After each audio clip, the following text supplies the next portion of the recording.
ভাই কানাই,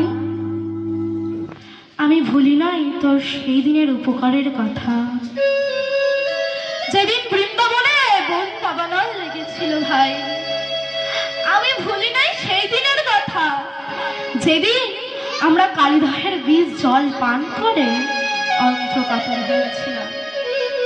সেদিন জানি না তুই কি করে, কোন জাদু বলে তুই আমাদের প্রাণ বাঁচিয়েছিলি। ভাই শোন ভাই কানা, উপকারের কথা যারা ভুলে যায় তারা হলো অকৃতজ্ঞ। আর আমি অকৃতজ্ঞ নই ভাই। আমি জানি আমি মারা গেলে তুই আমাকে বাঁচাতে পারবি, এটা আমার বা আমাদের সকলের ভরসা ভাই। কিন্তু তোর যদি আজ কিছু হয়ে যায় তাহলে আমরা যে সর্বহারা হব ভাই। তাই বলি কি হয়েছে আমাকে মনের বেদন খুলে বল ভাই।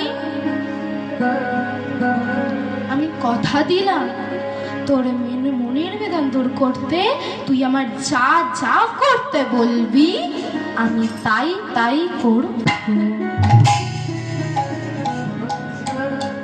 গোবিন্দবার একটু উঠে বসে বলছে, ভাই সুবল, যখন হতে তুই এই মালা আমায় গলায় পরালি তখন হতে কেন জানি না রাধারানীর বিরহ যন্ত্রণা শুরু হলো ভাই।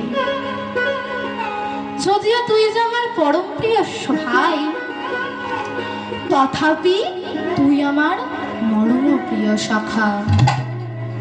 তাহ শোন, শুনো রে সুবল